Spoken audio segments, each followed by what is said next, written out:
Eh bien salut à tous, c'est Chaperon, on se retrouve pour les résultats de WWE Raw. Donc c'est parti, on commence directement par les résultats. Donc pour commencer, le show commence avec un rappel du fait que c'est le Raw d'anniversaire de Hulk Hogan. Mais c'est Paul Heyman avec son client Brock Lesnar qui arrive. Donc pour débuter le show, Paul Heyman nous dit que la semaine prochaine, il sera l'avocat du WWE Champion. Il rajoute que Brock Lesnar va détruire John Cena. Il met en avant dont son client et son match de dimanche face à John Cena. Il nous rappelle que Brock Lesnar a conquis la streak de Taker et qu'il nous avait prévenu. Il parle ensuite des débuts de Brock Lesnar il y a un peu plus de 10 ans. Qu'à l'époque il a battu The Rock, Hulk Hogan alors qu'il n'était encore qu'un débutant. Maintenant il parle des matchs qui ont lieu entre John Cena et Brock Lesnar. Il nous explique pourquoi son client a perdu face à lui lors de son retour il y a 2 ans. Il finit par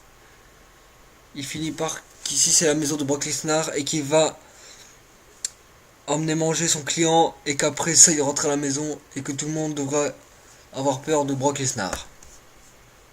Donc voilà. Donc Cena qui va répondre plus tard dans la soirée. Donc ensuite on voit Roman Reigns se préparer pour son combat à suivre contre l'adversaire choisi par The Foley, donc l'autorité. Donc Kane en tant que directeur pour l'autorité, il dit que battre Kane est comme battre deux hommes d'un coup, donc il annonce qu'il va affronter deux catcheurs. Donc Roman Reigns. Pour commencer le show, il y a Roman Reigns contre Ryback, c'est dans un handicap match. Et donc c'est Roman Reigns qui remporte le match par disqualification suite. Alors que Ryback et Curtis Axel passaient à tabac Roman Reigns, donc Roman Reigns a gagné par disqualification suite au passage à tabac à l'extérieur du ring de Curtis Axel et Ryback. Donc ensuite Roman Reigns se réveille et passe à tabac Ryback Axel avec 3 prises habituelles. Donc Roman Reigns a mis 2 super punch et 2 spears pour calmer Ryback Axel.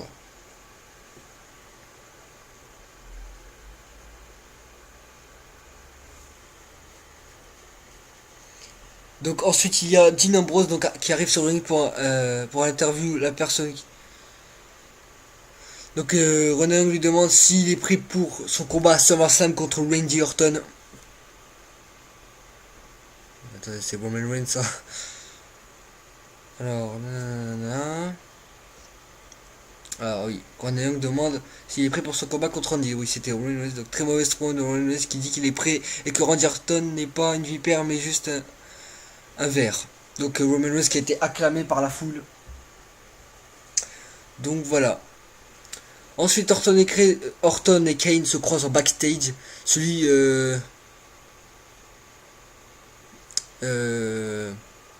dit que Kane n'a pas pu battre Roman Reigns, que Ryback Axel n'a pas pu battre Roman Reigns et que va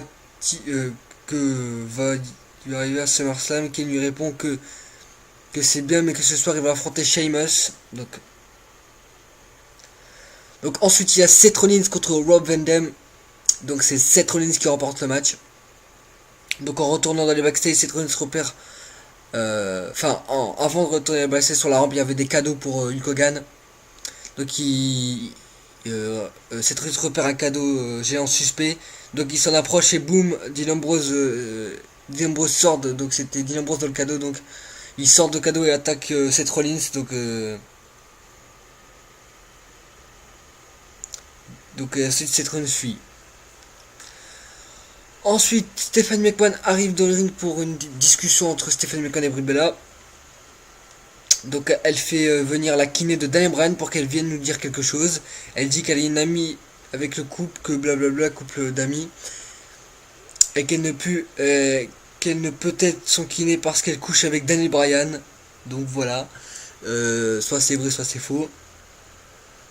Donc d'après ce qui paraît, c'est Stephanie McMahon qui a peut-être inventé ça pour énerver Brie Bella. Donc ensuite Brie Bella vient pour confronter Megan, donc c'est la kiné de Brian. Stéphanie en rajoute une couche pour que Brie s'en prenne à la kiné, donc elle gifle Megan. Ce qui arrive au final, les deux qui sont confrontés ce dimanche en viennent aux mains. Donc Brie Bella et Stéphanie passent dans une bataille. Donc, alors que Brie Bella se fait escorter par Finlay, Joey Mercury, donc la sécurité un peu. Donc après le passage à tabac, donc les deux sont séparés par la sécurité avec Joey Mercury et Finlay. Donc ensuite Stéphanie annonce qu'elle n'attend pas SummerSlam et qu'elles vont s'affronter ce soir. Ensuite il y a la promo du match entre John Cena et Brock Lesnar. Ils montrent qu'ils ont des muscles dans des extraits de leur entraînement. Donc voilà. Ensuite il y a Jack Swagger contre Cesaro. Donc c'est Jack Swagger qui remporte le match. Ensuite promo des écolteurs donc au moment où The Colter allait parler, Rousseff a très bien pour agiter son drapeau et ça finit en segment de fin de match. Ensuite, un face-to-face entre Bray Wyatt et Jericho, donc ils vont venir se parler dans une pièce où Michael Cole venait interviewer Triple H, donc voilà. Donc Bray Wyatt part de l'enfance de Chris Jericho, il parle de la sienne enfin un peu. Il dit qu'il n'est jamais appelé le sauveur, contrairement à lui, il parle beaucoup et finit par dire que ce sourire, cela la dernière chose qu'il verra. Chris Jericho dit qu'il n'est pas un sauveur, mais au bout de 15 ans, la WWE, il est un survivant. Il dit que dimanche, il dit qu'à dimanche, il va survivre à l'abus de The Buzzard, qui va la trouver, la foutre au fond de sa gorge, et surtout qu'il sera le premier catcheur d'histoire à le faire taire. Donc voilà. À le faire taire, je ne crois pas, parce qu'il y a aussi John Cena qui a aussi à lui faire fermer sa bouche, hein, on va pas être vulgaire. Bah oui, il l'avait battu 2 fois, après cette storyline s'est terminée. Donc voilà, donc Jericho n'est pas le seul à avoir démoli Bray Wyatt. Voilà. Donc ensuite Paige, on voit Paige qui fait une promo et lâche un poème, elle dit qu'elle aime bien Jelly, tout ça, mais elle trouve qu'elle a une tête à claque. Puis AJ s'en prend à Eva Marie. Donc avant il y avait le match, donc Eva Marie contre AJ. Donc c'est Eva Marie qui remporte le match juste à la distraction de Paige. Donc ensuite elle s'en prend à Eva Marie comme je vous ai dit. Donc ensuite il est annoncé qu'à WWE Main Event il y aura un Open Challenge des Usos pour les titres tag team. Donc il y aura un match. Donc c'est leur John Cena va venir parler. Donc il y a des nouveaux vêtements. Donc comme si vous avez pu le voir, John Cena a une nouvelle tenue. Donc il est en rouge maintenant. Donc il nous rappelle qu'il s'appelle John Cena, hein, il fait son petite entrée à la Paul Heyman, donc My Name is John Cena. Et il dit que dans 6 jours il sera conquis par Brock Lesnar. Enfin, c'est si on croit que Paul Heyman dit. Si on croit que Paul Heyman dit, donc il dit qu'il n'y a qu'une seule chose que Brock Lesnar ne fera pas, c'est gagner. Et que c'est impossible parce qu'il va perdre. Et que ce ne sera pas pour lui. Donc il dit qu'il n'est pas invincible, qu'un jour il perdra son titre, mais que ça ne sera pas dimanche face à Brock Lesnar parce que c'est une brute et qu'il ne mérite pas ce titre. Il dit qu'il a partagé beaucoup de bons moments avec la WWE, il dit qu'il se fait acclamer, il dit qu'il se fait huer et que là il devrait être bonne. Il se fait bien huer, il dit qu'on a entendu les Sina qui dit qu'on demande souvent qu'est-ce que John Cena ferait son L. Donc il se fait bien huer, il dit qu'on a entendu les Sina Sock, il dit. Donc voilà, et après il demande au public comme ça d'un coup, il s'énerve, il dit qu'est-ce que vous ferez si John Cena deviendrait L-turn. Donc d'un coup il s'énerve, il jette sa casquette. Donc quand est-ce que John Cena arrêtera de vendre des t-shirts? Quand est-ce qu'on verra le méchant Cena? Il nous dit que dimanche on le verra et qu'il en est turn. Quand est-ce que John Cena arrêtera de vendre des t-shirts, tout ça? Donc dimanche on le verra et qu'il en est pas fier, mais qu'il fait pour tenir Brock Lesnar éloigné du titre. Il rappelle que Paul Heyman a dit que le ring est la maison de Brock Lesnar. mais il lui dit que ça appartient à nous, la WWE Universe. Il dit que c'est sa maison, il y a un inconnu dans son salon, il invite à venir foutre dehors. Donc voilà, une punchline de Cena. Un autre des bonnes, et des bonnes en plus, une bonne promo de Cena. Il dit que dimanche il va conquérir le conquérant. En partant, il ne se fait même pas huer parce que on dirait que la réaction de John Cena en méchant a rendu content les fans parce que il ne huait plus John Cena, il commençait à l'acclamer, hein, comme s'il n'attendait que Cena devienne méchant.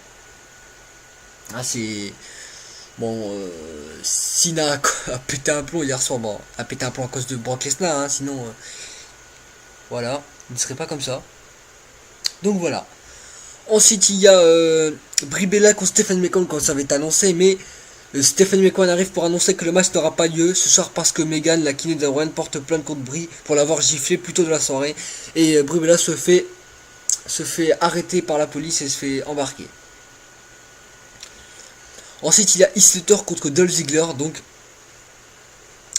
et c'est Heath Slater qui remporte le match par décompte à l'extérieur suite à la distraction de Miz. Donc le Miz était aux commentaires. Ensuite, il y a Randy Orton contre Sheamus. Donc, c'est Randy Orton qui remporte le match sur un superbe OMG RKO pour finir le match.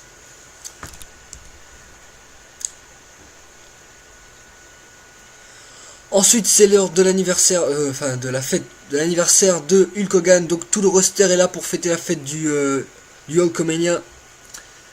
Même ses pires ennemis sont là.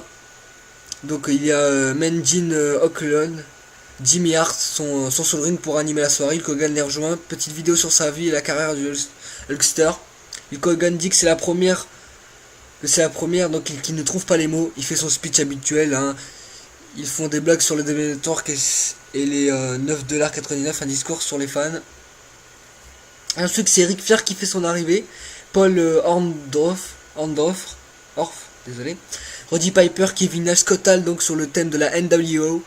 Donc quand vous avez dit la NWO ferait son retour, donc ils viennent tous sur et donc Scott Hall prend la parole et demande au public s'il préfère un lama jaune et orange ou un lama noir et blanc. Le public préfère le noir et blanc et là c'est Hulk Hogan déchire son maillot et on voit qu'il porte un maillot de la NWO. Donc Kevin Nash dit qu'il a fait beaucoup de choses de sa carrière, mais encore jamais chanté joyeux anniversaire sur un ring. Donc voilà, tout le monde chante joyeux anniversaire à Hulk Hogan. Et c'est là que qu'on entend la musique de Brock Lesnar. Donc Brock Lesnar et Paul Heyman font leur arrivée sur le ring. Donc Lesnar vient faire son malin sur le ring avec des visages des 8 légendes. Donc il y a ce ring pour les provoquer. Donc il vient un peu faire le malin, les provoquer. Paul Heyman demande au Huckster ce qu'il va faire. Brock Lesnar prend la parole ensuite pour annoncer à Papy Hogan, donc il l'a appelé comme ça, que la fête est finie. Donc il a dit Yo party is over, grand-père. Mais alors Brock Lesnar allait se faire a failli, enfin, c'était pas prévu, mais il aurait pu, donc il a failli attaquer les légendes, mais John Cena vient les sauver, donc alors que la quasi-totalité du roster est sur la rampe. Donc John Cena n'attendait que ça, c'est se battre avec Brock Lesnar ce soir. Et il voulait pas attendre, hein. Comme ça il était encore énervé là, il était comme s'il était le turn. Il était chaud patate, hein. Cena on l'avait pas vu comme ça depuis longtemps. Donc il se fixe du regard sur le ring, mais Brock Lesnar recule puis retourne, donc quitte le ring et retourne en backstage pour conclure le show. Donc voilà, passons aux news. Donc comme vous le savez, WWE Network est disponible à partir d'aujourd'hui, donc je ne sais pas à quelle heure il sera disponible, donc je sais pas quand il sera disponible. Mais assurez-vous que ce sera aujourd'hui et ça sera vers 7,50€ environ, donc en euros pour vous abonner à WWE Network. Donc moi j'ai prévu de m'abonner à WWE Network, hein, pour pouvoir l'utiliser, et je ferai même une vidéo pour vous faire montrer comment il est le network, dès que j'aurai pris. Donc voilà, et pour ceux qui ne savaient pas, hier c'était l'anniversaire de Hulk Hogan et il fête ses 61 ans. Donc voilà, bon anniversaire à lui. Ensuite, alors, pourquoi CM Punk est dans WWE 15 donc?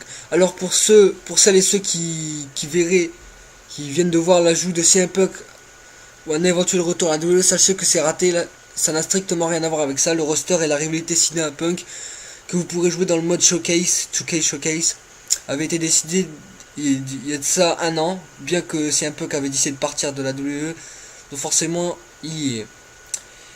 Donc pour ceux qui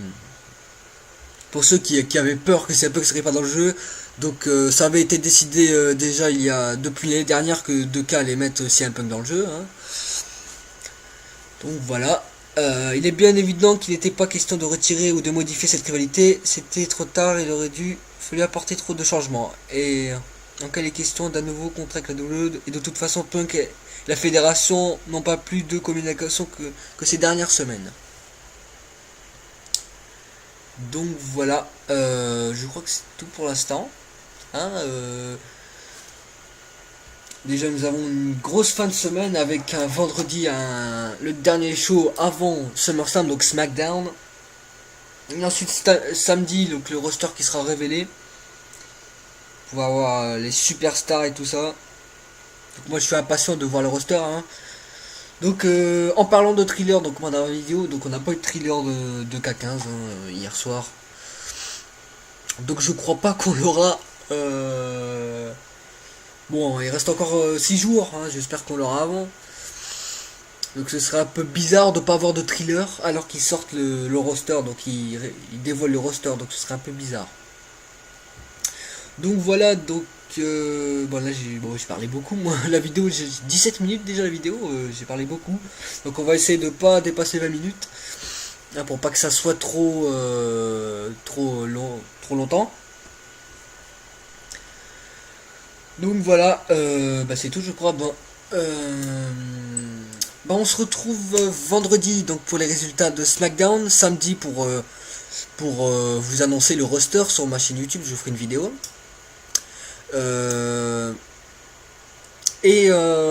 Dimanche donc pour qu'est-ce que je veux dire, samedi donc pour le roster, pour la révélation du roster et pour les prédictions de SummerSlam, et dimanche pour les résultats de WWE SummerSlam. Donc voilà, on se retrouve vendredi pour les résultats de SmackDown. Allez, salut tout le monde.